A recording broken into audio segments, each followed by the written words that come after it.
Às vezes a pessoa não cria novo produto porque tem medo reputacional. E porque tem medo reputacional, não cresce. Tem muitos donos também que saem da cadeira de CEO porque, cara, eu não consigo mais fazer esse negócio crescer, vou para um conselho e o negócio continua crescendo.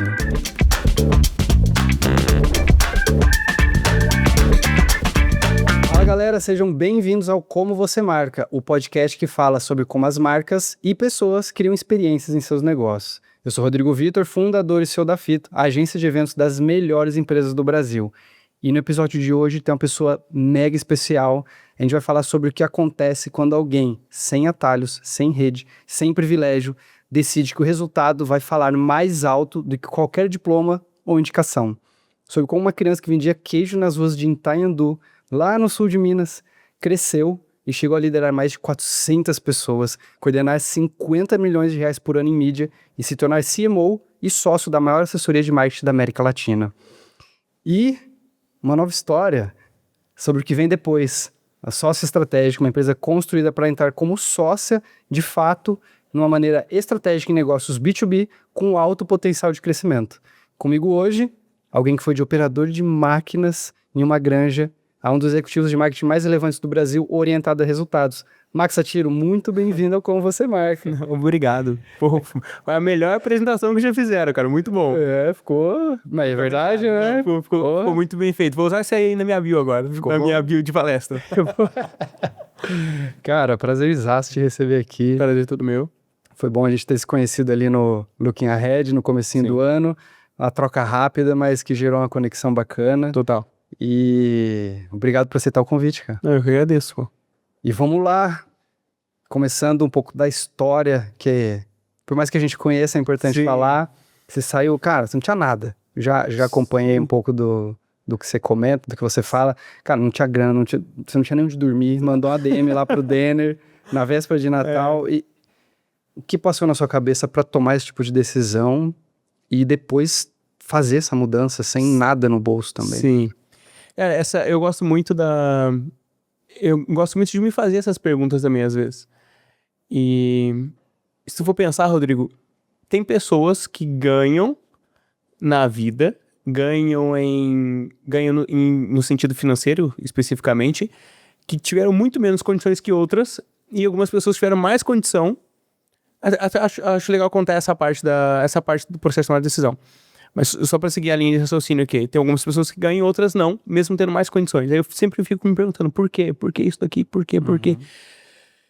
Lá atrás, eu não tinha as condições, como alguns de vocês sabem. Eu não tinha condição para ganhar. Só que eu também não pensava que podia. Não acreditava que era possível. Não percebia que não ter dinheiro era uma coisa ruim. Não tinha uma crença. Não tinha uma crença de que isso é uma coisa ruim. Então eu não tinha despertado para isso ainda. Que é despertado de que ser pobre, não ter dinheiro, é ruim. Então quando tu tá no meio sempre ali, tu tá aquele é o seu ambiente, você não se questiona se aquilo é bom ou ruim. Tu só vive. Então não tem problema. Então tu se acostuma a viver segundo as suas próprias limitações. Então, se isso não tem problema. Qual que é a próxima coisa? Isso não tem problema. E lá atrás, eu li o livro do Geração de Valor. Então, o do Flávio. Então, eu falei, e agora eu preciso vender. Eu preciso vender. E eu já tinha alguma experiência com venda por ter vendido lá atrás. Por ter vendido na infância. Falei, e agora eu preciso vender, o que eu vou vender? Aí eu comecei a pesquisar na internet coisas para vender. Foi aí que eu conheci a V4. Só que eu não associei na época de que aquilo poderia... Porque eu poderia ir trabalhar na V4, ou poderia estar na V4, ou qualquer coisa do gênero. E aí eu trabalhava... A minha filha nasceu, eu tinha 19 anos, e ainda com 19 eu já tinha algum desconforto, mas eu não tinha o desconforto master, assim, que é você... O exemplo é você se inscrever no Ironman. Tu vai lá e paga a inscrição. Cara, tu criou o desconforto massa. Quando a minha filha nasceu, eu falei, caraca. E agora? Agora já era. E o que mais me pegou foi, olhando pro passado, eu não tinha dinheiro nem pra comprar fralda. Então, é real, assim, tipo, não tinha dinheiro pra comprar fraldas quando ela nasceu. Então, se tivesse acontecido alguma coisa com ela, ou qualquer coisa, eu não tinha dinheiro. Eu fui e voltei de bicicleta do hospital. E aí quando eu olhei pra ela, eu falei, agora eu tenho que dar um jeito. Agora, o pessoal fala, pô, quando tu pegou sua filha, o que tu sentiu? Pra ser sincero, eu não me senti feliz, eu me senti desesperado, assim, com uma bola na garganta. Naquele momento eu falei, pô, eu preciso ganhar. E agora? E aí, eu acho que respondendo a pergunta, essa bola na garganta, essa ansiedade, o que gerou a mudança, de ter mandado direct pro Denner, ter ido pro Rio Grande do Sul sem ter lugar pra ficar, ter pegado dinheiro emprestado pra andar, pra ir de avião, que eu nunca tinha visto uma escada rolante ou elevador naquela época. O que gerou essa mudança, o que gerou essa angústia, eu consigo olhar pra trás agora, foi o despertar da ambição. Porque por que algumas pessoas ganham e outras não? Agora respondendo a essa pergunta. Na minha cabeça se tu tem ambição, se tu quer de verdade, se existe uma chama, é o primeiro passo. E aí, o meu despertar foi a minha filha, com 19 anos. Animal, cara. Não, eu fico até irado, cara, porque você pega a criança no colo, tem um filhinho de 3 anos, né, a situação foi diferente, claro, mas você também pensa, cara, agora a parada ficou séria, né, como eu vou prover pra essa criança, né? E tu sabe que eu fui pra casa pensando, e agora? Tipo, porque quando tu tá começando, tu quer muito, mas tu não sabe o caminho. Então eu já tinha tentado várias coisas. Eu já tinha tentado vender infoproduto, eu já tinha lançado um curso chamado Max Produtividade, onde não deu certo. Vendi e-book, que é um e-book chamado Vida Extraordinária, não deu certo. Cara, eu tentei de tudo e não dava certo. Então, pô, eu falava assim, tá, fudeu. Preciso fazer dinheiro, preciso ganhar, mas eu não sei como. Como eu faço isso? Nessa época eu trabalhava no ETA, que é a Estação de Tratamento de Água e Esgoto. Ficava colocando cloro, soda, barrilha num flotador grandão. E ouvindo podcast, tentando achar um caminho pra ganhar. E durante o dia eu ficava trabalhando com marketing, pra tentar achar esse caminho. E ouvindo o podcast, que eu ouvi falar do Rômulo Fernandes, que foi meu diretor de vendas atrás, depois a gente se tornou um grande amigo hoje, também vendeu a participação dele, também fez exit na V4. Eu vi a história dele, que ele tinha se tornado sócio da V4. Eu falei, porra, demais isso aqui. É isso? Eu acho que é esse o caminho esse é o caminho que eu preciso. E aí eu tenho até os prints, que eu mandei pro Denner. Eu falei, cara, eu sei vender. Eu não sabia, bem. Sei fazer marketing. Não sabia. Chupar cana e assoviar, né? E ele falou, tá, fala com o Daniel e aparece aí. Eu falei, tá bom. É nóis. É nóis, vamos então. E eu achei caminho, cara. Inclusive, a minha filosofia de vida agora é ser esse caminho pras pessoas. Porque, pô, a V4 foi um caminho pra mim. Total. E eu consegui realizar o que eu queria. Quase tudo do que eu queria, quando eu olhei pra ela, eu falei, pô, pra minha filha, eu falei, tu não vai viver nada do que eu vivi até aqui. Pô, ela tem 8 anos agora, ela tem uma vida absolutamente diferente da vida que eu tinha quando eu tinha 8 anos ou quando eu tinha 19 anos, sabe? Incrível, cara. Então, incrível. Inspirador. Inspirador, cara. Obrigado. Não pode normalizar isso. Às vezes a gente normaliza. Mas olhando pra trás, eu considero que foi Deus, assim. Porque a gente não dá pra falar que foi uma sorte, o universo, mas na minha cabeça foi Deus, cara. Porque eu tava no presente momento buscando uma oportunidade pra agarrar. E aquela oportunidade de ouvir o podcast, naquele momento foi, cara, eu preciso mandar mensagem pra esse cara. É isso. E aí eu tava trabalhando, eu mandei mensagem pra ele de noite. Eu falei, pô, eu acho que vai dar certo. E aí o Dani mandou, parabéns pela história, mas a gente tá no Rio Grande do Sul. Eu falei, não, eu vou pra aí. Ele falou, então... Vamos ver se esse cara tá falando sério, né? Legal, cara. Incrível, incrível.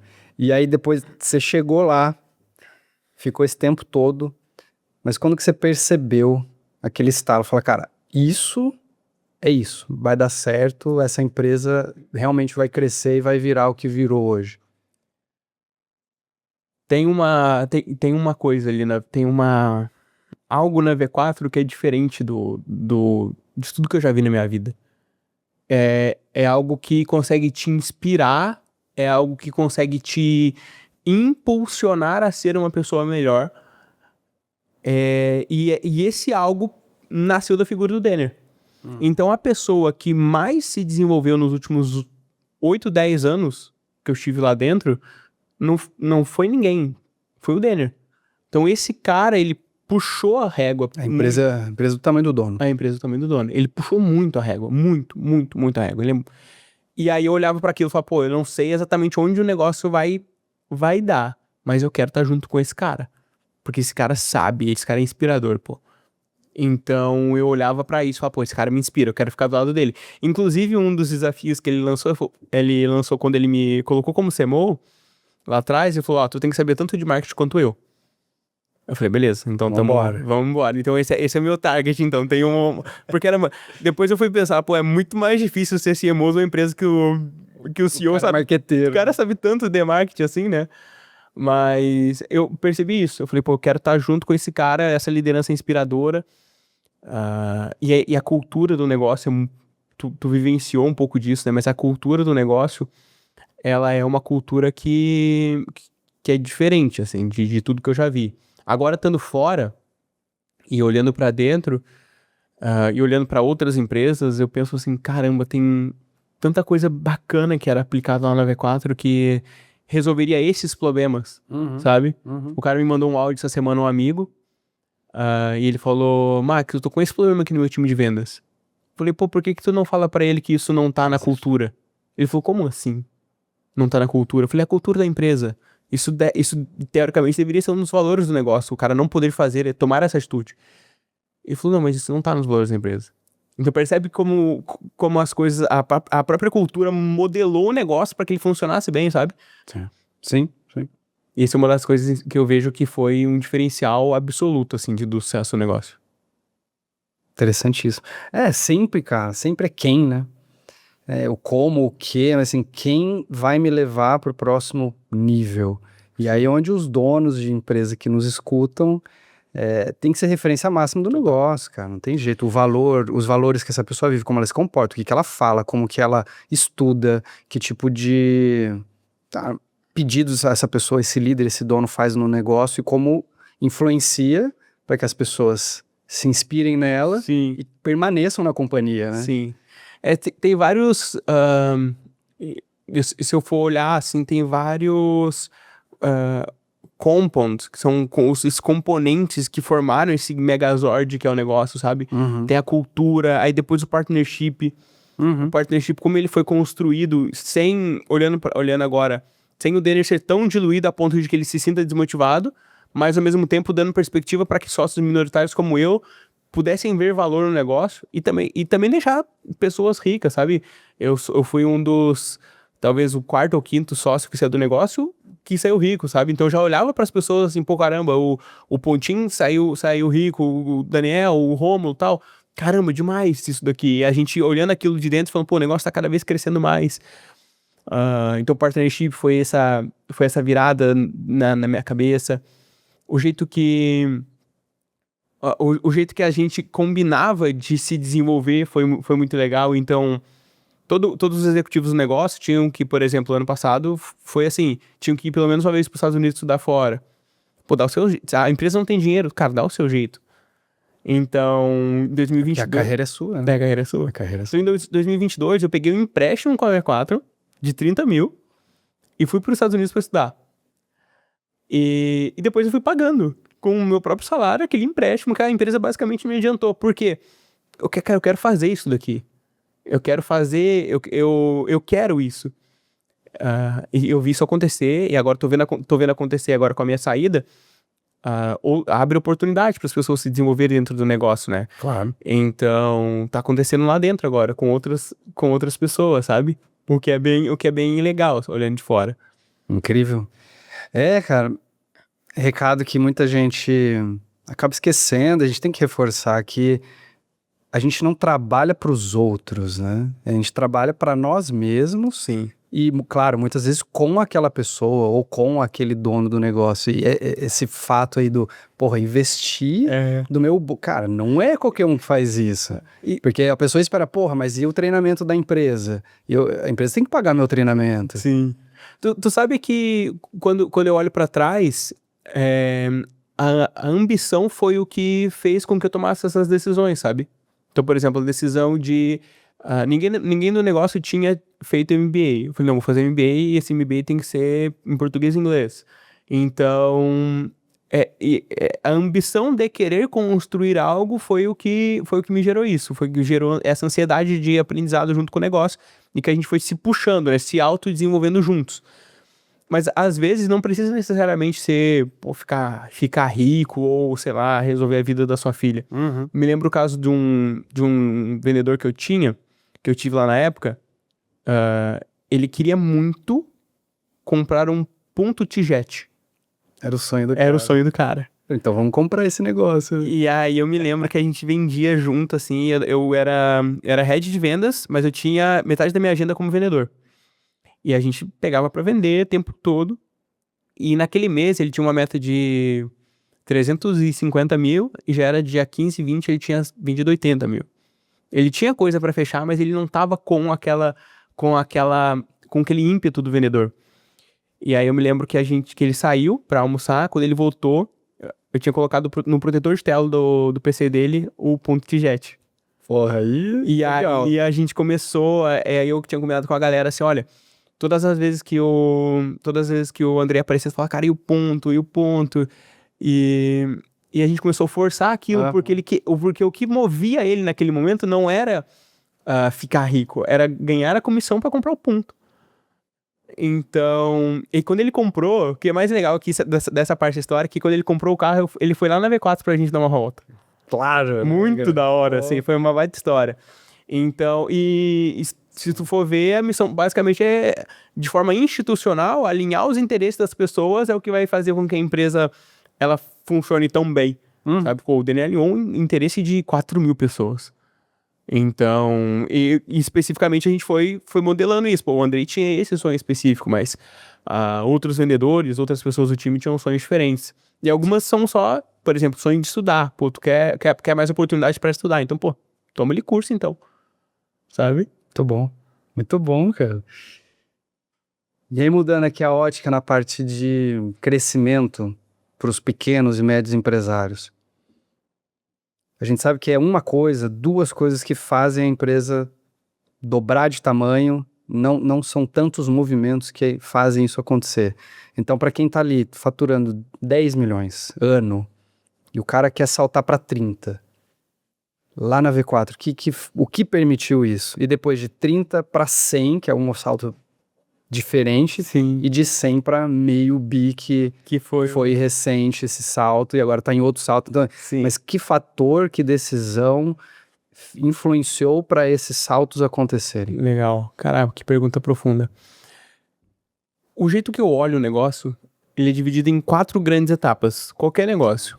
Ou ele tá na fase de sobrevivência, que aqui nessa fase o sucesso dessa fase é sobreviver, gerar caixa mesmo. Tem que comprar, vender, entregar e gerar caixa. Tá. Ou tu tá na fase de talentos. O que é a fase de talentos? Eu começo nesse caso a trazer pessoas. Esse é o momento que eventualmente não é mais o Rodrigo que entrega o evento, já é uma outra pessoa, já tem uma pessoa de vendas, não é mais o Rodrigo que vende, tu começa a formar os lideranças. Começa a construir lideranças, aquele núcleo duro do negócio começa a se formar. Então essa é a fase de talentos. O sucesso aqui é formar a equipe. Depois tem a fase de processos, de organização da empresa. Porque tu trouxe as pessoas, trouxe os talentos, agora tu precisa organizar isso, porque para o negócio começar a ter tração. Então tu começa dentro de cada área, vai ter o processo de compras, vai ter o processo de solicitação de reembolso, vai ter outro processo de vendas que tem que seguir a cadência, assim, assado, e tu vai organizando isso tudo dentro do fluxograma da mesma empresa. E a última fase é a fase de excelência, onde, o sucesso dos processos é ter processo, é processos que funcionem conectando toda a empresa. E aí depois é a excelência, que é, já tem tudo isso aqui fluindo, eu vou escalar. Tá. O que acontece? Em todos os cenários, é importante identificar, por exemplo, se tu tá na fase de 10 milhões de faturamento, não significa necessariamente que tu tá na fase de sobrevivência ou na fase de talento. Tu tem que olhar pra dentro. Eu andando agora em outros negócios, eu fui em um negócio semana passada que faturou 55 milhões ano passado Esse ano tava mirando 80, mas tá na fase de talentos ainda, porque tá tudo no ombro do dono, sabe? Tá tudo. Talvez não chegue nos 80, Tá. porque precisa estruturar essa Porque parte. precisa trazer pessoas, porque precisa organizar, trazer talentos dentro do negócio. E às vezes a empresa tá pequenininha, tá faturando 12 milhões no ano, assim, 12 milhões não é pequeno, mas eu vou colocar, tá menor, tá faturando, sei lá, 5 milhões no ano. Mas tá toda organizadinha já. Então, eventualmente, já tem as pessoas, não tá mais 100% no dono, já tá organizada, tem os processos que funcionam. Eventualmente, aqui agora é rodar o PDCA de novo. Pô, agora então preciso crescer mais um pouco. Pra quê? Pra crescer mais um pouco, eu vou trazer mais talento, eu vou organizar de novo. Aí tu começa... O produto novo. Produto ou novo, alguma coisa diferente. vendedor. E aí entra no que eu... Em todas as etapas de... O que eu tô agora, né? De 200 mil por mês a 1 milhão, depois de 1 milhão de 1 milhão a 5 milhões, 3 milhões. O que é por mês isso? O que acontece é, em todas as fases, o que vai se perpetuar, permanecer é a coragem. Porque o que eu vi de acontecer durante essas etapas foi, pô, a gente passou por várias etapas. Primeiro eu não tinha ninguém no marketing, depois eu tinha meu braço direito, depois eu tinha meu braço esquerdo, aí a gente começou a organizar os processos. E sempre com coragem para escalar. Então desorganizava, beleza, então organiza o processo. Ah, faltou alguma coisa? Traz um talento. Faltou alguma coisa aqui de novo, processo, ou talento ou processo. Mas em todos os casos, Coragem. o fator coragem foi Interessante. determinante. Que tem vários casos, assim, que eu conto, em que a gente tomou decisões que poderia ter levado o negócio, se a gente falhasse, ter levado o negócio a entrar numa situação muito difícil. Ter coragem tem um pouco de loucura também. Não, totalmente. Totalmente. Tem que ser meio maluco, É. né? Mas, assim, então, te respondendo até pelo menos essa é a minha teoria, né? Agora, como que a gente junta isso com o que o mercado, com o que o mundo fala? O Jim Collins, ele fala que até 1 milhão por mês de faturamento, tu não foca em absolutamente nada que não seja vender. Tá. Então, se tu não faturou 1 milhão por mês ainda, Então, quem não tá fazendo isso, cara, muda a ótica. foca em... Não é organizar o negócio, eventualmente. Não é, cara. Foca em gerar receita. E aí depois ele vai aumentando, ele vai trazendo as próximas fases ali. Depois ele fala sobre de 10 milhões até 100 milhões, que é essa segunda pernada aqui. Tá. Que Ele divide nessa faixa. que seriam os talentos, no caso. Que seriam as pessoas ou as lideranças. Então, o que vai drivar o crescimento desse negócio, eventualmente, já são as lideranças. Já não é mais o dono. Então, quem tu traz? E aí, depois, assim por diante. Ele vai levando, vai levando por faixa, sabe? Interessante. E, cara, mesmo vocês mergulharam lá, né, enquanto você ainda estava na V4, vocês mergulharam na teoria das restrições do Goldratt. Sim. E, por coincidência, por curiosidade, na verdade, meu pai é Jonah, cara. Legal. Ele fez lá o treinamento, virou consultor, Que demais. não exerceu porque estava num hiato ali de carreira e voltou Sim. pro mercado, mas muito interessante esse papel ali que ele exerceu. E aí eu também mergulhei na teoria, né, junto pra, cara, e tô resolvendo as paradas aqui da Vou aplicar no Fito negócio. com conteúdo das restrições e tá funcionando. Legal. Mesmo sem saber esse método, essa teoria, qual foi o principal gargalo que foi resolvido? Vamos falar ali, então, de novo, dos 10 aos 100 milhões, cara. Que destravou? Foi pessoas mesmo? Foi, cara, contratou liderança? Ou foi partnership? Ou foi o modelo de franquia? Caramba, que provocação boa. O acerto master na minha cabeça foi o modelo de franquia. De franquia mesmo. Mas ele foi antes do modelo de franquia, a gente faturava 300 mil por mês. Tá, Quando começou a franquear. Quase 4 milhões. 4 milhões anos. Mas agora a aquisição, então azeitar a aquisição do negócio, azeitar o time de vendas, foi o primeiro time a ficar 100% redondo. Então, de 1 a 10 foi absolutamente azeitar o time de vendas, assim. Ficou... Playbook, por tudo, processo... Playbook, gente, processo de contratação, processo de treinamento, o onboarding, como que era feito o onboarding. Eu olhando para trás e olhando o que eu conheço de negócio hoje, eu tive dentro, nesse período todo, eu tava de assim, um dia eu tava no G4, outro dia eu tava no acelerador, outro dia eu tava lá na V4, outro dia eu tava, em outra empresa. E a aquisição da V4 é uma das melhores que eu já vi. É A máquina, cara. Se não for o melhor, é um dos melhores times de inside sales do Brasil disparados. É muito bem orquestrado, muito bem organizado, sabe? Por quais motivos? Além do processo, é porque tem muito produto? Ou é porque investe muito em mídia? Não, O que permite esse time vender muito bem? Quando eu assumi o time de vendas em 2023, eu não sabia liderar 60 pessoas de vendas. Porque eu tinha liderado antes daquele percurso um squad com 8 pessoas, 6 pessoas de vendas. E eu dividi em 3 áreas. Dados. Então, como que eu comecei a olhar os dados? 3 métricas. Métrica de atividade. Então, Volume. Que atividade é esforço. Quantas tentativas de ligação, quantas reuniões realizadas. Depois, a segunda métrica ficou eficiência. Então, das ligações, das reuniões feitas. Quantas converteram? É qualidade. E aqui Virou SQL, né? E aqui tu já consegue organizar, porque quem não tem esforço demite. Quem tem esforço, mas não tem qualidade, tu treina. Aí E a melhora a conversa, melhora a abordagem. E aí melhora com o processo, melhora com o treinamento. E a última etapa seria a etapa a última métrica dentro de dados é a métrica de resultado. Então tu começa a analisar, desses closers aqui, quem que é o melhor em indústria, quem que é o melhor em e-commerce. E a gente começou a dividir assim. Então, dados eu separei nesses 3 pilares, eu só olhava isso. Boa. Métrica de atividade, eficiência e resultado. Boa. Depois, cultura de vendas. Tá. Então, cultura, os deles, eles não funcionavam tão bem, porque eles não tinham compromisso diário, por exemplo. Então, fazer os deles com compromisso diário. Qual que é a meta do dia? Por que tu não entregou essa meta do dia?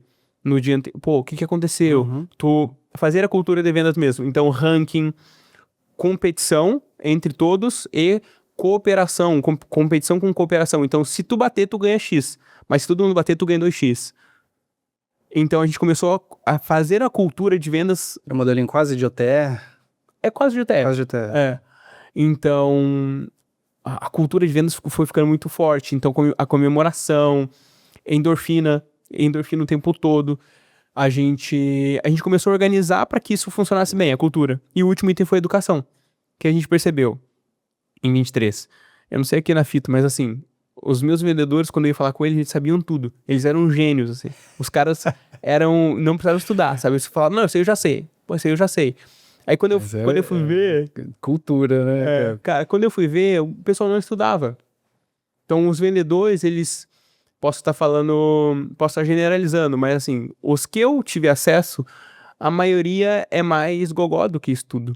Não tem parte técnica. Sim. Sabe? Então a gente começou a forçar a educação. Começou a treinar de verdade. Então todo dia, segunda a sexta, dá 1-2, não tem reunião.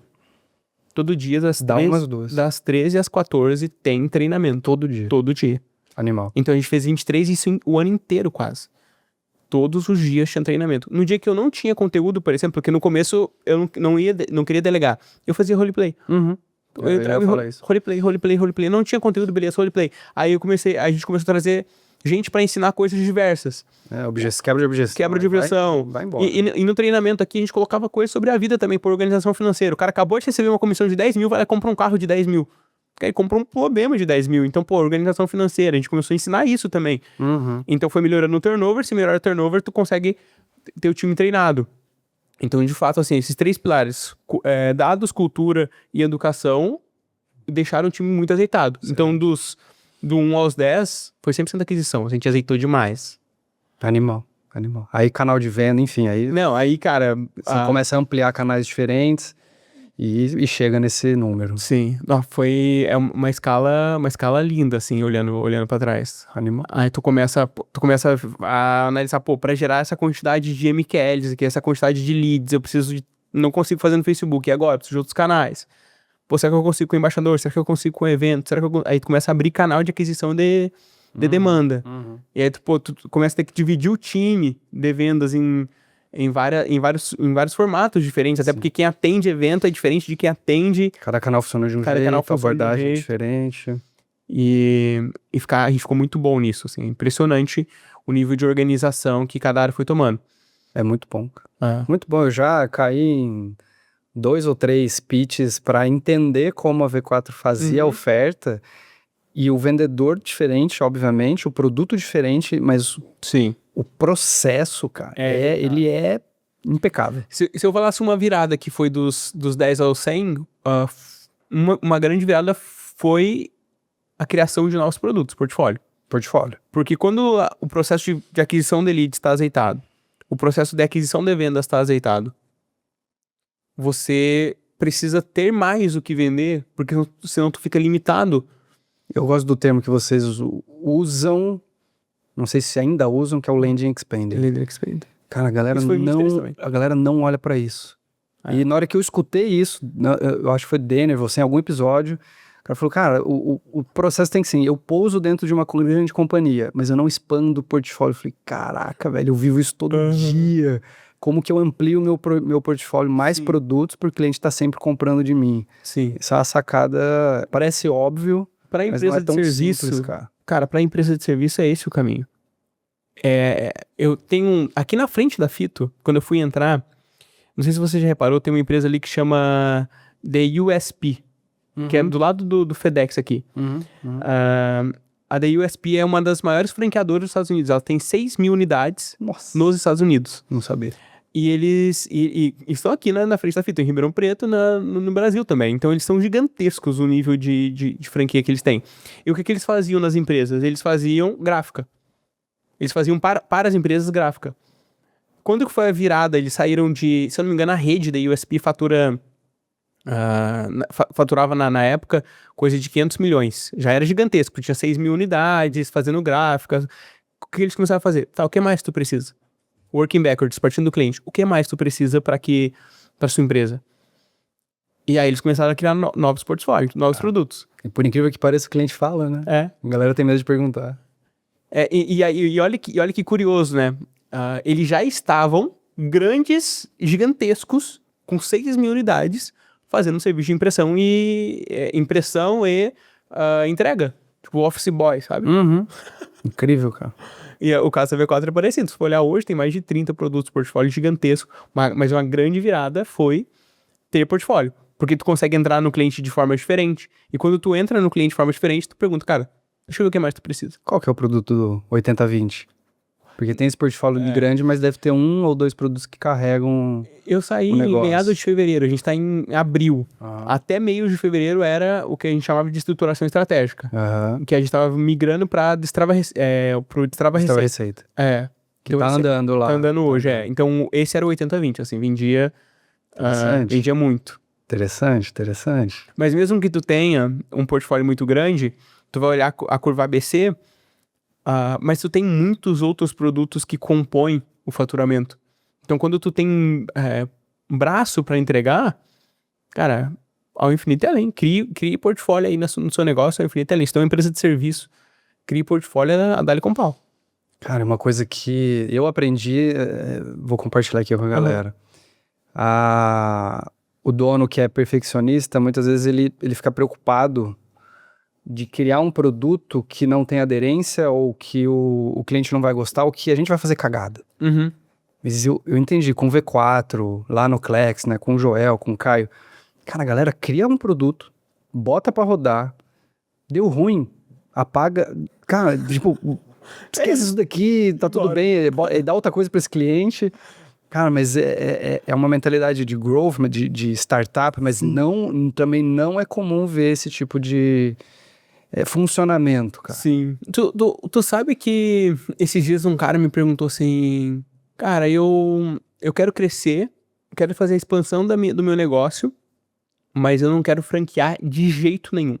Nunca, em hipótese alguma. Você questionou o cara. Aí eu falei, pô, mas caramba, tu odeia franquia, por quê? Ele falou, não, porque franquear destrói a marca. Eu falei, quem te falou isso? De onde tu tirou que franquear destrói a marca? Ele falou, não, porque a empresa XYZ tem tantos reclames aqui. Eu falei, quantos reclames aqui tu tem? Ele falou, nenhum. Eu falei, mas quantos clientes tu tem? Ele falou, pô. Então, uma resposta às vezes a pessoa não cria novo produto porque tem medo reputacional. E porque tem medo reputacional... Ela não cresce. Não cresce. Isso é porque eu olho pra vida como o fracasso sendo um caminho pro sucesso. Eu não olho pro fracasso como sendo o... Ai, meu Deus, fracassei. Não. Uau! Show de bola. Eu acabei de sair da V4, eu fiz um lançamento, eu vendi pra 7 pessoas no lançamento, faturei, sei lá, R$200.000 com o lançamento, eu liguei pra todo mundo e falei, cara, alguns eu derrubei, eu falei, olha... Não é isso? Não é isso que eu te vendi, acho que não é o momento pra ti, lamento. Se tu quiser, tem outro produto. E tem alguns que eu derrubei e falei, cara, realmente eu acho que eu fiz errado em te vender, lamento. Posso te devolver? Ele, mas a taxa maquininha, eu falei, cara, a taxa do... Não, gate, não, eu te dou, fica tranquilo. Porque eu acabei de sair, e aí eu, olhando pra isso, eu posso pensar, pô, falhei, né? Porque eu já fiz lançamento na V4 de vender 8, 10 milhões. Será que... O aprendizado que você tirou nisso. Mas a tese é essa. Não dá pra tu chegar no sucesso sem tu passar pelo fracasso. E aí, se tu não aceitar que existe esse gap, que eu não sei o que eu tô fazendo... Eu até sei o que eu estou fazendo, mas eu não sei exatamente como fazer da melhor forma possível, tu fica travado, tu não cresce. Total. E aí tem uma perguntinha que é comum, a gente tem que usar sempre. É o e se, né? E se eu fizer esse produto? E se eu oferecer esse tipo de serviço? E se eu modificar a minha oferta? E muitas vezes o dono não faz esse trabalho. Cara. Uma linha tênue que eu acho que é legal a gente comentar, Rodrigo, é entre perda de foco e expansão de portfólio. Porque existe esse jeito certo de tu expandir o portfólio. Não dá pra tu aproveitar tudo. O caso da UBS, quando eles expandiram, eles não expandiram para coisas que eles não tinham conhecimento. Mesma coisa é o caso da V4, mesma coisa é o caso... tu não vai... O cliente fala, pô, a gente precisa de marmita aqui. Tu vai fazer uma empresa de marmita? E tem gente que faz. Então não é essa expansão de portfólio. Eu concordo. O ecossistema tem que ter relação. Ele tem que ter relação. Sinergia entre as atividades. Eventualmente, se o pessoal quiser depois me mandar uma mensagem no Instagram lá, eu tenho um gráfico de jeito de expandir portfólio que a gente criou lá atrás, depois eu aprimorei ele, que é ou você vai expandir portfólio para os mesmos tipos de cliente, ou você vai expandir portfólio para novos clientes. Mas a expansão de portfólio, ela não pode sair do eixo do negócio. Concordo. Que é o core, que é aquilo que tu é bom. E geralmente quando tu sai do eixo é que dá esse problema reputacional, eventualmente. Fica um negócio confuso. Um negócio confuso, exatamente. Concordo. Muito bom, cara. Pô, tô gostando aqui da aula. O papo tá fluindo, né? Legal. Animal. E, pô, já entendi que tem minha colinha, né? Mas já entendi aqui a parte de ambição, que imagino que é o que você fez de diferente pra se tornar sócio em tão pouco tempo. E olhando em pessoas, equipes, que a gente falou um pouquinho. Você teve um time gigantesco na sua mão. Sim. E aí, pra quem tem esse desafio, cara, e também tô fazendo esse trabalho de mentoria, e uma puta dor da galera é montar um organograma, entender como as lideranças são construídas, quem responde a quem, e você teve esse desafio. Então, como que você construiu a sua hierarquia? Até enrosquei aqui. A sua hierarquia, quantas pessoas respondiam pra você e de que forma isso sustentava pra você não enlouquecer no processo, cara? Quando você tá trazendo pessoas, começando um negócio, tu não vai trazer baseado naquilo que tu quer, tu vai começa a trazer baseado na necessidade. Então, pô, tem muita gente chegando em ti te pedindo uma coisa específica, e aí tu fala, caramba, você tá tomando muito meu tempo. É assim que deveria ser, teoricamente, né? Pô, beleza, então vou contratar alguém aqui. Então traz uma pessoa pra destravar esse aspecto, traz uma pessoa pra destravar aquele aspecto. E aí o problema é quando isso não está acontecendo com você. Porque quando tá acontecendo com você, tu consegue perceber, pô, tá muita gente pedindo pra que eu faça isso, então eu preciso contratar alguém pra destravar mais tempo. Porque o gargalo é a atenção gerencial. Porque nesse caso o gargalo eventualmente é o seu tempo. Só que quando isso tá acontecendo com um gerente seu, como tu sabe que o que tá chegando nele, ele deveria trazer alguém pra contratar alguém pra aquela função ou não? Ou ele deveria ele mesmo resolver, ou aquilo não deveria acontecer porque é um gargalo no processo. E é aí que geralmente acontece, e eu já errei assim, aqueles momentos onde a empresa infla o time. Então tem 4, 5, 6 pessoas fazendo às vezes a mesma coisa. E o que eu fui dentro daquelas 4 etapas ainda? sobrevivência, talentos, organização e processo, e excelência. Eu fui percebendo que dentro dessas 4 etapas, tu tem momentos diferentes na formação do time. Então, por exemplo, quando tu tá em excelência, que é o caso da V4, eu era CMO e chefe comercial, e eu tinha 2 diretores de vendas que respondiam pra mim. Tá. E cada diretor de venda tinha 6, 7 gerentes. E cada gerente com 6, 7 coordenadores. Mas vocês limitavam ali nos até 8 Até liderados. é isso. Mas, Que é a regra ali que eu esqueci o cara que criou isso. É o span of control, né, que eles falam, que é o máximo que de atenção de pessoas que tu vai conseguir. Exato. Passou de 6, já começa a ficar, mas ainda dá. Dá até uns 8 vai. É. Mas isso foi acontecendo de forma natural. Então, eu era, entre aspas, gerente, que liderava 2, 3 coordenadores. Aí eu trouxe mais 3 vendedores. Pô, eventualmente tem que puxar mais um. Aí eu puxava algum vendedor pra virar gerente. E eu ia formando esse time. E aí no time de marketing ficou 2 gerentes que respondiam diretamente pra mim, depois 3 gerentes, né, que tinha a frente de eventos também, respondiam diretamente pra mim, que tinham seus respectivos coordenadores. Mas a grande lógica, só compartilhar com o pessoal para que saia algo útil pra tu aplicar no seu negócio aí quando acontece com você, tu vai saber. Tá chegando em ti, tá gargalando o seu tempo. Agora, como o seu gerente, como as pessoas que estão as pessoas do time estão organizando o tempo? Porque tu tem que estar de olho nisso, porque senão tu acaba inflando o time. E aí tu questiona, pô, tu vai trazer mais alguém. Isso tem como resolver hoje em dia, né? Tem como resolver com AI? Tem algum erro no processo que dá pra otimizar isso? Pô, não dá. Isso aqui tá gargalando mesmo. De fato, é um indicador direto à execução, à atividade. Beleza, então traz essa pessoa. E aí, muito responsabilidades e requisitos da vaga, né? Tem os requisitos mínimos ali e responsabilidades definidas. Plano de 90 dias para todo mundo. Então, cara, nos próximos 90 dias, a sua execução nos 30 primeiros dias esperada é essa. Os 60 dias é isso. E os 90 dias é isso. Às vezes são 4 ou 5 itens, sabe? Mas isso já dá um norte pra pessoa. Já resolve. Imaginou a estrutura toda de reuniões também. Dailies, weeklies, one-on-one. Então, você vai acompanhando esses liderados para entender o que está acontecendo e auxiliar ela a tomar essas decisões. Uma coisa legal da cultura que eu acho que é legal compartilhar, porque o pessoal não faz, que é uma vez por mês eu almoçava todo dia com um liderado, sempre, ou com um liderado ou com um cliente. Sempre, essa é a regra, tu nunca almoça sozinho. Então, ou com um liderado ou com um cliente. E aí, uma coisa que a gente fazia sempre uma vez por mês, o líder tinha que fazer um papo de vida com a pessoa. Um one-on-one mais... Um one-on-one mais... mais relacional. Do dia a dia, tu vai bater, cara, como é que tá isso aqui, bora. Tá, e aquela campanha, e aquilo ali, isso aqui, pô, tu quase resolve quase tudo no daily e dá um direcionamento geral nos weeklies ali, uma vez por semana. Sim. Mas...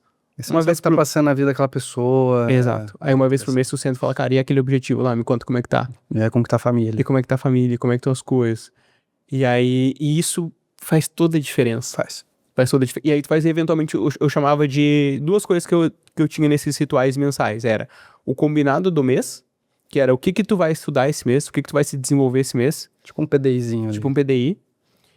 E muitas vezes esse PDI não tinha absolutamente nada a ver com o que a pessoa tava fazendo, tá? Porque o que acontece? Eu dividia entre 70, 20 e 10, porque 70% ela tinha que estudar aquilo que ela precisava entregar para resolver o do dia. 20% sobre coisas do futuro, para onde ela queria ir, e 10% para ganhar referência. Às vezes, o combinado do mês não era sobre os 70%.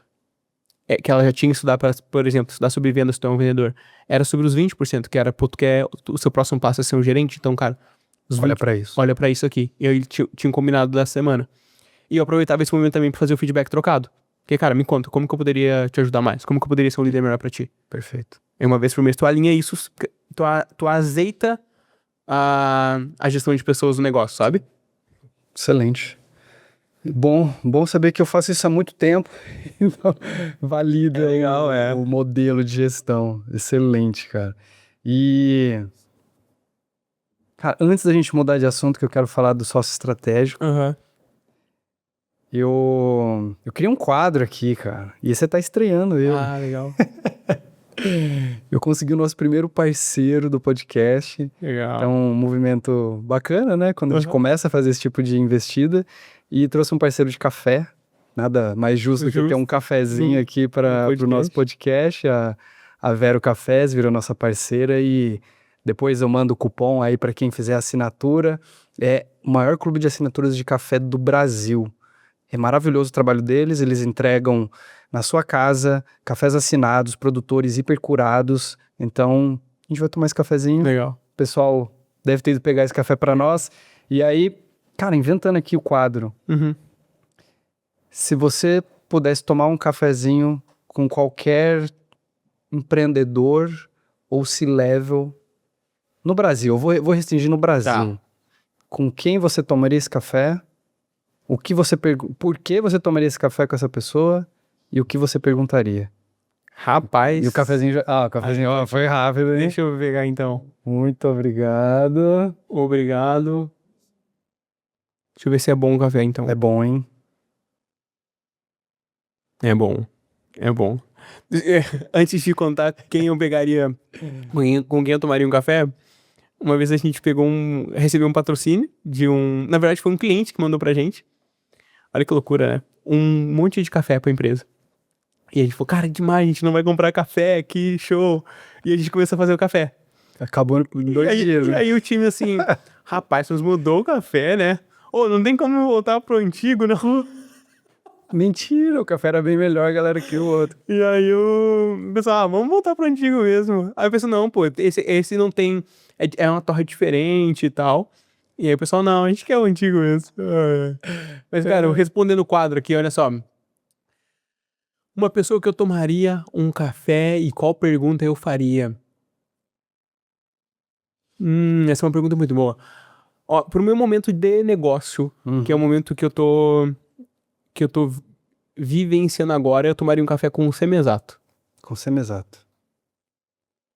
Até sei o porquê. Eu sei o porquê, mas vamos deixar a galera escutar. E eu perguntaria pra ele quais são os erros, ou quais seriam os erros práticos do que ele viveu na vida dele no processo de expansão de redes de serviço. Animal. Porque a minha tese é a rede de serviço, né? Então seria essa pessoa escolhida. Inclusive eu tenho um estudo da SMZTO sobre toda a história, então eu queria, me conta dessa história aqui que eu já sei, o que é mais... Mais sabe? detalhe, mais profundo. Baita café, hein? Baita café, bom café. A gente tenta mexer alguns pauzinhos, vai que a gente consegue na reunião ali, um cafezinho com ele. Legal. Cara, então indo pra sua tese nova, esse momento de vida que chegou, imagina você tá empolgado pra caramba, e eu queria fazer uma dinâmica diferente, cara. Sim. Eu queria simular aqui uma conversa. Tá. Então assim, como se estivesse avaliando aqui o negócio. Tá bom. E até que ponto valeria Tá bom. ser o sócio estratégico da fita. Legal. Qual que é a sua tese e que tipo de empresa você procura? Tá bom. Quando eu comecei, olha só, eu fiz um podcast com o Rodrigo Nol há uns 20 dias. E aí, quando eu comecei a tese do negócio, eu estou empreendendo esse negócio há 37 dias hoje. Então, o CNPJ está aberto há 37 dias. Eu estou empreendendo esse negócio há 37 dias. E quando eu comecei, eu lancei no meu Instagram e fiz o lançamento de uma empresa, de uma holding de participações chamada C Capital, que é Sócio Estratégico Capital. E aí eu comecei a avaliar várias empresas para me tornar sócio. Cara, chegava um monte, assim, porque tu lançou sócio estratégico capital, o pessoal acha que tu tá super capitalizado e o pessoal já me conhece. Brota oportunidade. E aí eu fiquei pensando, pô, será que é isso? Inclusive, eu realmente fiz um Pix pra um cara, fiz um contrato de mútuo, e aí eu ia anunciar quem é essa empresa e fazer um PR, etc. E antes de anunciar, eu mandei um print disso que aconteceu pra um grande amigo, e ele falou, Max, a C Capital, a C Capital como instituição, eu sugiro tu não anunciar quem fez deal ainda.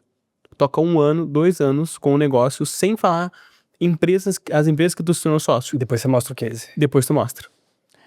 Por quê? Ele falou, primeira razão, quando tu investir nessa empresa que tu tá investindo aí, que tu fez o Pix, na hora que tu falar que tu fez o Pix, tu vai perder todos os concorrentes. Então, não é momento de tu, cara, sair perdendo gente agora. De estar fazendo inimigo. Bom conselho, cara. Bom. E aí eu pensei, é justo. E ele falou, cara, e tu nem sabe se esse negócio não vai dar água. Eu falei, faz todo sentido também. Então eu isolei a C-Capital como uma holding de participações quase que invisível. Então eu lancei o negócio, fiz um baita vídeo de lançamento, eu coloquei mídia, etc. E agora eu mudei a ideia. Eu quero, cara, deixar a C-Capital como sendo uma holding de participações invisível por enquanto, pelo menos nos próximos 12 meses, 18 meses, não sei. Mudou pra sócio oculto. Exato. E aí a sócio estratégico, que seria o core de serviço, então, porque antes de investir no negócio, eu preciso entender o negócio, se esse negócio faz sentido ou não. Então, eu tô prestando serviço na sócio estratégico, que é esse negócio. E aí a sócio estratégico, eu tô focando em empresas de serviço B2B. Ou empresas de serviço, ou empresas B2B majoritariamente. Por quê? Eu sei que é onde eu vou conseguir agregar de verdade, porque O seu know-how, seu porque o meu know-how, meu background está todo ali. E também porque eu tenho muito prazer em serviço. O pessoal tá fugindo de serviço porque, meu Deus do céu, e tá tentando sair de serviço. E a minha filosofia é, cara, serviço é um baita jeito de tu enriquecer. É um baita jeito de tu deixar a gente rica. É um baita jeito de tu servir bem a... Total. Então, o que eu tô olhando hoje são empresas de serviço B2B ou empresas de B2B em linhas gerais. Para fazer negócio, para atender na sócio estratégico e para fazer negócio.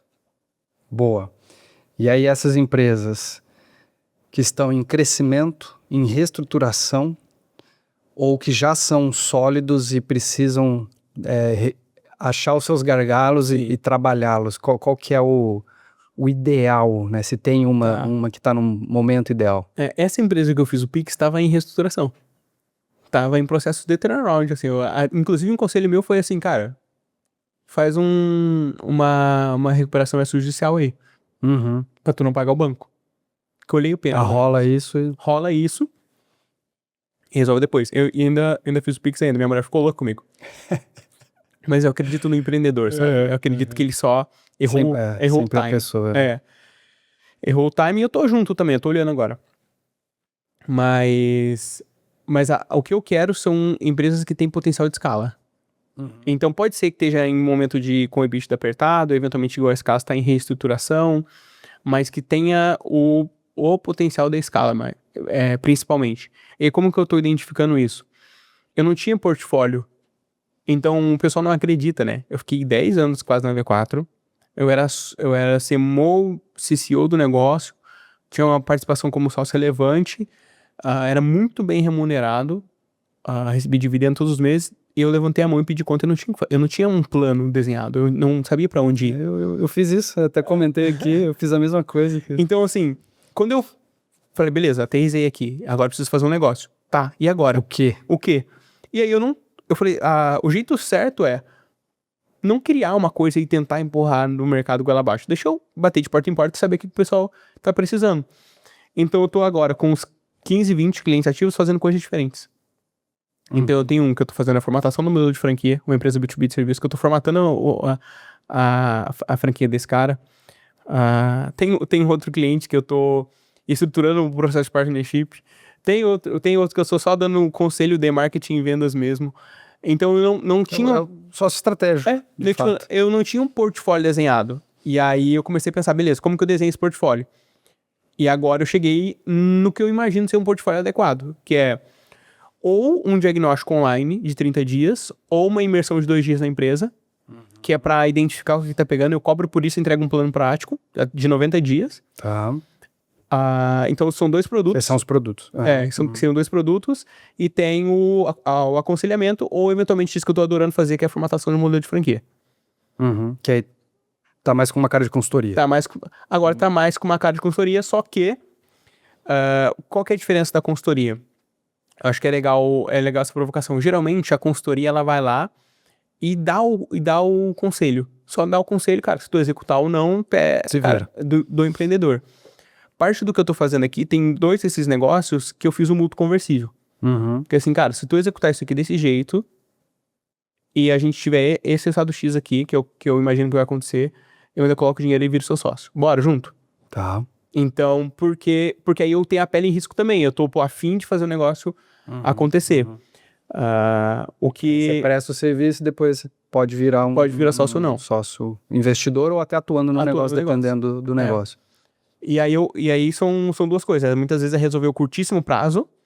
Meu Deus do céu, porque vocês vão pensar o que tu quer como um sócio, Rodrigo. O que tu pensaria assim, que seria um sócio perfeito pra mim? Porque é uma pessoa que resolve de curto prazo o que precisa ser resolvido. Então, se tiver que meter a mão, vai meter a mão. Se tiver que dar conselho, vai dar conselho. Eu fechei um time de 4 pessoas. Eu tenho um analista financeiro, que é um analista de FP&A. Tenho uma consultora de negócio mesmo, que eu tô de uma consultoria. Tenho uma gestora de projetos e tenho um cara de marketing e vendas. Essas 4 pessoas, elas estão atuando mesmo, de fato, executando coisas para alguns clientes. E por esse analista financeiro, por exemplo, está fazendo análise financeira das empresas. Porque o que tu quer de um sócio é que ele resolva o curto prazo, ao mesmo tempo que ele te ajuda a construir valor no longo prazo. Então aí entra a minha expertise, construir marca, porque às vezes a empresa fatura muito, mas não tem marca, ninguém conhece, é uma empresa invisível. Então às vezes é construir marca, às vezes é passar da fase de talentos para a fase de organização, então é organizar processos, então tô nessa construção ainda. Legal. Eu gosto Tem definições mais complicadas, mas tem uma que é super simples, que é eu te ensino, então tem os produtos dentro dessa régua, tá, uma consultoria, um treinamento, uma imersão, então tá, eu vejo que tá ali na caixinha do eu te ensino. Depois vai por eu faço com você, Legal. que aí eu pego na mão, faço junto, e o eu faço por você, que aí já é prestação de serviço. Sim. Então eu faço essas atividades no seu lugar, então você tá com produtos diferentes Sim. nessas caixinhas, né? Em algum momento pode ficar bem mais organizado do que tá hoje. Mas hoje eu não tô em nenhuma caixinha de fato. Tá. Porque eu tô oscilando entre elas. Sim. Porque eu não sou uma consultoria, não sou um mentor, não sou um conselheiro, eu sou um sócio estratégico. É tudo junto. Eu sou o sócio estratégico. O que o sócio estratégico faz exatamente? Cara, a gente vai descobrir baseado na imersão de diagnóstico ou na auditoria online. Mas, em algum momento, eu posso flutuar dentro dessas caixinhas. O que não é exatamente o que eu penso pro futuro, porque eu ainda planejo franquear esse negócio em algum momento, mas é como eu tô ainda adaptando o modelo, sabe? Pra chegar naquilo que o mercado realmente precisa, que eu consigo de fato gerar valor.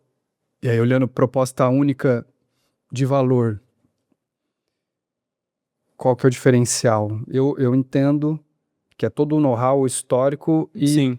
talvez perceba que assim, cara, eu entro no seu negócio, eu descubro o gargalo, eu ajusto aquela restrição porque a empresa cresce de acordo com a restrição. Sim. Para quem não conhece o termo, né, tem toda a teoria das restrições do Goldrich, que diz que a empresa tem uma corrente, na verdade, dependendo da empresa, são várias correntes, vários elos, e o elo mais fraco é o que cede no potencial pressão, mas até mais simples, na história do livro, tem uma passagem ali interessante, cara, que ele vai com o filho, com os amiguinhos do filho na trilha, e tem um menininho mais gordinho que ele anda mais lento. Sim. E ele começa a restringir a velocidade da trilha. Essa acho que é a explicação mais, mais fácil da teoria das restrições. E aí o menino fica no meio, aí uma galera fica pra trás, depois o menininho fica no fim, e aí só o pai lá que tá coordenando a parada fica andando devagar, e todo mundo perde a linha, e aí em algum momento eles colocam o menino lá na frente. E aí todo mundo anda na velocidade mais lenta da companhia. Então é meio que entender essa restrição. E aí tiraram as coisas da mochila do menino, né? Aí todo mundo andou mais rápido, enfim, eles chegaram no fim da trilha. Legal. Como que você olha essa proposta única de valor? Sim. Hoje, o tempo é o fator mais importante no processo de tomada de decisão. Tá. Então, o que eu vou entregar, muitas vezes, eu vou encurtar o tempo para você chegar nesse objetivo. Algumas empresas nem têm um objetivo que a gente tem que definir junto, mas eu vou encurtar esse tempo para você chegar lá. Se não era 5 anos para atingir nenhum, talvez a gente vai diminuir esse tempo. Porque, não só pelo que eu vivi, e eu só tô atendendo empresas que estão dentro daquilo que eu vivi, então não tô pegando supermercado para atender, porque eu não entendo de como fazer um supermercado escalar. Mas, não só pelo que eu vivi, mas também porque o jeito que ficou modelado o negócio, eu não tenho nenhuma barreira pra andar em qualquer lugar que esteja restrição, onde esteja o gargalo. Uhum. Então, o tempo que muitas vezes deveria ser, não, eu te entreguei o diagnóstico. Não, eu te entreguei o diagnóstico e eu vou resolver. Então, esse é o caminho. Cara, não faça isso, porque isso aqui vai te atrasar. Então, olhando agora eu encurto o tempo pra você chegar no seu objetivo. E faço junto. E faço junto. Muito bom. Então, eu construo o valor de curto prazo enquanto construo o valor de longo prazo, sabe? Que é um pouco dessa visão. Muito bom, muito bom. E, puxando ali o gancho da V4, que imagino que nesses anos você recebeu esse tipo de pergunta inúmeras vezes mas eu quero fazer uma franquia igual a V4, eu quero fazer o modelo da V4. E tem soluções muito específicas que foram criadas, tipo o Lead Broker, que é um negócio bizarro lá que sustenta de alguma maneira o negócio. Mas você acredita que é possível replicar em outras companhias, em outros segmentos ali de serviço, ou é muito específico para a V4 aquilo que foi feito? Eu acredito que é possível replicar. É possível replicar. É possível replicar. Eu não sei como as pessoas vêm de fora, tá? Mas de dentro é mais incrível do que parece de fora. O que foi feito no modelo de franquias da V4, como foi organizado, como foi estruturado, de dentro é mais incrível do que de fora. Então, como a rede funciona hoje, como a aquisição de clientes funciona, eu só consigo me olhar no futuro atuando como uma franqueadora. Porque até ontem eu discuti, né, um jeito positivo e negativo de falar, troquei uma ideia com o Max da Adapta. Ele falou, cara, mas eu não entendo por que tu quer sair franqueando coisa. Eu falei, cara, porque isso daqui te dá um poder, isso daqui te dá uma escala, te dá um alcance. Pensa em distribuição de marca, pensa em distribuição de produto, pensa em atração de talentos. E eu só consigo pensar em negócios, eu executando negócios que sejam um modelo de franquia. E eu acredito que eu vou conseguir replicar, talvez não 100%, mas boa parte do que a V4 fez, porque eu vivenciei todo esse percurso lá dentro. Mas mais do que isso, eu acredito que o modelo de franquia, ele é um jeito de você democratizar oportunidades. Parece papo de franqueador, né? Mas, assim, é um jeito de você democratizar oportunidades mesmo. É verdade. Porque lá atrás, eu fico olhando pra história. Pô, eu te falei que eu saí do hospital e fui até minha casa pensando, eu até me emociono falando, pô, o que eu vou fazer, cara? Caraca, eu não tenho nada, eu não tenho... Que oportunidade eu tenho aqui? Tem 9.000 pessoas aqui, eu já conheço todo mundo, eu já conheço tudo, eu já trabalhei em todos os lugares, eu trabalho no ETA, o que eu vou fazer? Se eu tivesse alguém que falasse, cara, pega essa franquia, executa esse processo, tu não precisa de dinheiro. E vai dar bom. Porque é serviço que vai dar certo. Cara, eventualmente teria pegado na franquia e estaria muito feliz. Porque o que falta é oportunidade, muitas vezes. E prestar serviço é uma excelente oportunidade para criar mobilidade social. Então, toda a tese está construída em cima de criar mobilidade social. Como que eu crio mobilidade social? Através de franquia. Então, cara, eu vou franquear todos os negócios que eu vou colocar à mão. Muito bom. Todos que eu me tornar sócio. Todos que eu começar a partir de agora. Porque a tese é a mobilidade social. Em algum momento, eu vou achar o Max e vou trazer ele pra trabalhar comigo, sabe? Igual o Dani achou o Max, igual o Dani achou o Cole, achou o Figueiredo, achou as pessoas que estão lá dentro tocando o negócio hoje. Caramba, todo mundo veio da rede, sabe? Todo mundo veio das unidades. O cara lá de... Quem que poderia imaginar que a maior franquia da V4 vai faturar esse ano 5 milhões por mês? É coisa pra cacete. Que é, cara, gigantesco. Uma empresa que fatura 60 milhões no ano ser uma unidade franqueada. É bizarro. Esse cara saiu de Sinop, no Mato Grosso.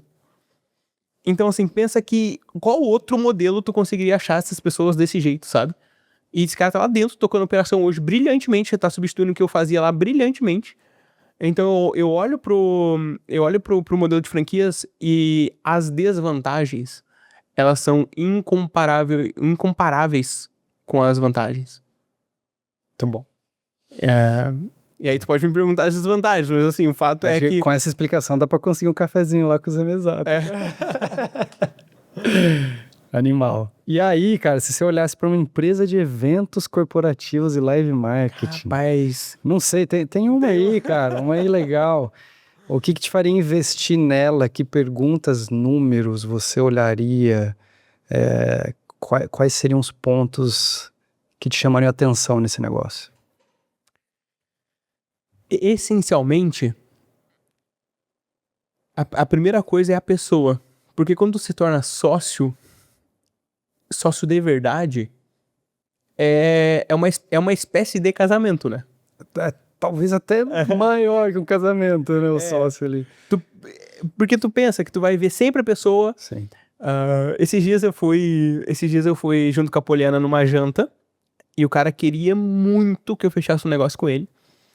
Ele queria que eu ficasse dedicado ao negócio dele, etc. Sabe aquelas propostas malucas assim? O cara veio pra cima. Vem, não vem, aí tu cai pra dentro, aí tu faz isso, faz aquilo, e zaz. E era uma proposta financeiramente muito boa, que é assim, excelente, um baita de um negócio. Só que eu via o negócio como um baita de um potencial, mas esse cara era o cara mais chato do Brasil, cara. Puta, mas que cara chato. Cara, eu não sei quem que fala, que a pergunta é, você almoçaria com essa pessoa todo dia? E se não, cara, esquece, né? Então, assim, cara, a primeira coisa é a pessoa. Tu tem que bater o santo, senão o negócio não vai funcionar. E aí tem outras coisas que eventualmente vão fazer sentido, olha só. Beleza, não, esquecendo o que existe hoje. Tá, é o básico. Pô, esse negócio não vai explodir em dívida. Não tá alavancado Não tá de super, formas... não tá super alavancado, de, pô, dívida líquida sobre EBITDA, vamos dar uma olhada aqui no histórico dos sócios. Cara, essa é a parte de due diligence comercial, não aquela due diligence maluca, due diligence comercial, beleza. Fizemos essa primeira etapa, pra onde esse negócio tá indo? E aí se eu acredito na visão de futuro. Qual é a visão desse empreendedor? Qual é a visão executável, né? Porque até só tem um corte ontem que às vezes a empresa tem uma visão gigantesca, assim. Foi no NOL, né, que você falou. Mas aí o dono tá delirando. Tá delirando porque... O gap é muito grande. eu não sei se esse termo já existia, tá? Alguém me falou, alguém ouviu em algum lugar. As pessoas da empresa muitas vezes nem sabem qual é a meta do negócio, a meta do objetivo macro do negócio, que é, pô, em X anos a gente vai faturar tanto, ou qual é a nossa grande meta, por que a gente tá trabalhando, e o cara tá falando, não, eu vou ter 50 unidades, até eu vou ter 1 milhão de faturamento. Os funcionários não têm a mínima ideia. Ponto não conecta. E aí, qual que é a visão executável, né? Qual que é a visão executável do negócio? Eu acredito que com a imersão de 2 dias, mais 30 dias de projeto, é absolutamente óbvio se faz sentido ou não ser sócio do negócio. Porque Muito na bom. imersão, eu fiz recentemente uma imersão com 3 sócios. E a empresa dos caras é assim, linda, linda, linda, mas eu jamais me tornaria sócio do negócio, porque as pessoas que estão lá dentro, que eles não estão dispostos a substituir, jamais vão conduzir o negócio pro futuro.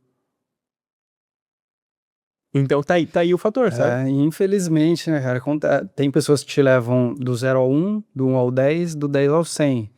Às vezes a pessoa que tá do 0 ao 1, ela consegue, mas ela tem que se desenvolver igual você, mas você se desenvolveu de uma forma muito rápida, mas se você não tivesse feito esse salto, cara, o Denê ia falar, esquece, cara, fica aqui como coordenador de uma área tal, mas eu preciso de um maluco que toca o negócio. Inclusive, a gente teve essa conversa várias vezes. Ele falou, cara, vou te trocar, preciso que tu resolva isso aqui, preciso que tu se desenvolva nisso, vou te trocar.